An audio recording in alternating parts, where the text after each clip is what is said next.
നമസ്കാരം. സ്വത്തുക്കൾ തട്ടിയെടുക്കാൻ തലസ്ഥാന ജില്ലാ കോടതിയിലെ അഭിഭാഷകനെ തട്ടിക്കൊണ്ടുപോയി ആര്യങ്കാവ് കൊക്കയിൽ തള്ളിക്കൊല്ലാൻ ശ്രമിച്ച കേസിൽ സ്വന്തം അനുജനടക്കം 7 പ്രതികൾ ഈ മാസം 22-ന് ഹാജരാകാൻ കോടതിയുടെ ഉത്തരവ്. വിചാരണ കോടതിയായ തിരുവനന്തപുരം പ്രിൻസിപ്പൽ സബ് ജഡ്ജിയും അസിസ്റ്റന്റ് സെഷൻസ് കോടതി ജഡ്ജിയുമായ മറിയം സലോമിയുടേതാണ് ഉത്തരവ്. വഞ്ചിയൂർ കോടതിയിലെ അഭിഭാഷകനായ നെട്ടയം സ്വദേശി അഡ്വക്കേറ്റ് ജ്യോതികുമാറിനെ തട്ടിക്കൊണ്ടുപോയ സംഭവത്തിലാണ് കോടതിയുടെ ഉത്തരവ്. 1 മുതൽ 7 വരെ പ്രതികളായ അഭിഭാഷകന്റെ അനുജനായ നെട്ടയം വേറ്റിക്കോണം ബിന്ദു ഭവനിൽ ജ്യോതീന്ദ്രനാഥ്, കൊട്ടേഷൻ ഗുണ്ടാ സംഘങ്ങളായ കരകുളം പൊട്ടൻചിറ വീട്ടിൽ ശങ്കർ, അരുവിക്കര വികാസ് നഗർ മരുതമ്മൂട് വീട്ടിൽ രതീഷ്, അരുവിക്കര നെല്ലിവിള വീട്ടിൽ മോഹൻ സതി, മണക്കാട് പുഞ്ചക്കരി AS ഭവനിൽ ഉണ്ണി എന്ന ജോജെ, പുഞ്ചക്കരി വട്ടവള വീട്ടിൽ അനിൽ എന്നിവരാണ് ഹാജരാകേണ്ടത്. ഇതിൽ 7-ാം പ്രതി അനിൽ മറ്റൊരു ക്രൈം കേസിൽ ജുഡീഷ്യൽ കസ്റ്റഡിയിലാണ്.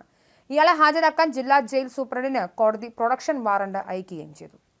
1.5 ലക്ഷം രൂപയുടെ കൊട്ടേഷനിൽ കൃത്യം ചെയ്തുവെന്നാണ് കേസ്. 2019 ജൂലൈ 3-ന് രാത്രി 10:30-നാണ് പ്രതികൾ ജ്യോതികുമാറിനെ തട്ടിക്കൊണ്ടുപോയത്. ഹെൽമറ്റ് ധാരികളായ 6 അംഗ സംഘം വഞ്ചിയൂർ വക്കീൽ ഓഫീസിൽ അതിക്രമിച്ചു കയറി ജ്യോതികുമാറിനെ മർദ്ദിച്ച് അവശനാക്കി ബോധം കെടുത്തി കൈകാലുകൾ ബന്ധിച്ച് വക്കീലിന്റെ കാറിൽ തന്നെ ഡിക്കിയിലിട്ട് തട്ടിക്കൊണ്ടുപോവുകയായിരുന്നു. ഹെഡ്മാസ്റ്ററായ പിതാവ് മരിച്ചതോടെ പെൻഷൻ തുകയായ 40,000 രൂപ ബിസിനസ്സുകാരനായ അനുജൻ ജ്യോതിനാഥന് കിട്ടാതെയായി. മാതാവും നേരത്തെ മരിച്ചു.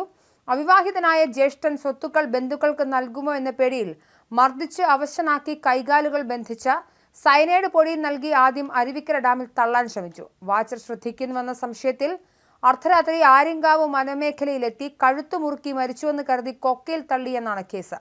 രാത്രി മുഴുവൻ ഉൾവന കൊക്കയിൽ കഴിഞ്ഞ് പിറ്റേന്ന് മഴയായതിനാൽ ബോധം തിരികെ ലഭിച്ച് ഉറക്കമുണർന്ന ജ്യോതികുമാർ ഇഴഞ്ഞു നീങ്ങി നിലവിളിച്ചതിനാൽ പ്രദേശവാസികൾ ഓടിക്കൂടി രക്ഷപ്പെടുത്തുകയായിരുന്നു.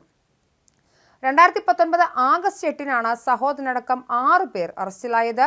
റിമാൻഡിലായ പ്രതികൾക്ക് 80 ദിവസം കഴിഞ്ഞാണ് കോടതി ജാമ്യം അനുവദിച്ചത്. ശങ്കറും സംഘവും ചേർന്ന വഞ്ചൂരിലുള്ള ഓഫീസിൽ നിന്നുമാണ് ജ്യോതികുമാറിനെ തട്ടിക്കൊണ്ടുപോയത്. അഭിഭാഷകന്റെ കാറിൽ തന്നെയാണ് ആര്യങ്കാവ് ഭാഗത്തേക്ക് പോയത്. തുടർന്ന് ജ്യോതികുമാറിന് സൈനൈഡ് നൽകി കഴുത്തു മുറുക്കുകയായിരുന്നു. എന്നാൽ ഇയാൾ രക്ഷപ്പെട്ടു. പിടിക്കപ്പെടാതിരിക്കാനായി ഇവർ സഞ്ചരിച്ചിരുന്ന കാർ തമിഴ്നാട്ടിലെ പുളിയറയിൽ ഉപേക്ഷിച്ചു. എന്നാൽ ബോധം തിരിച്ചു കിട്ടിയതോടെ പ്രദേശവാസികളുടെ സഹായത്തോടെ ജ്യോതികുമാർ തിരിച്ചെത്തി. സംഭവത്തിൽ മൊബൈൽ ടവറുകൾ കേന്ദ്രീകരിച്ച് പോലീസ് നടത്തിയ അന്വേഷണത്തിലാണ് പ്രതികളെ പിടികൂടിയത്. നെട്ടയത്തും പരിസര പ്രദേശങ്ങളിലുമുള്ള സ്വത്തുക്കൾ തട്ടിയെടുക്കാനാണ് താൻ ജ്യോതികുമാറിനെ കൊല്ലാൻ തീരുമാനിച്ചതെന്ന് അനുജനായ ജ്യോതീന്ദ്രനാഥ് പറഞ്ഞതായ കുറ്റസമ്മത മൊഴി പോലീസ് കോടതിയിൽ ഹാജരാക്കിയിട്ടുണ്ട്. ഇതിനായി 1.5 ലക്ഷം രൂപയുടെ കൊട്ടേഷൻ നൽകിയെന്നും ഇയാൾ വെളിപ്പെടുത്തി. നല്ല വിലയുള്ള ചില സ്ഥലങ്ങൾ അവിവാഹിതനായ സഹോദരൻ മറ്റു ബന്ധുക്കൾക്ക് നൽകുമെന്ന സംശയമാണ് കൊലപാതകത്തിന് പിന്നിലെന്ന് പോലീസ് കോടതിയിൽ സമർപ്പിച്ച കുറ്റപത്രത്തിൽ പറയുന്നു.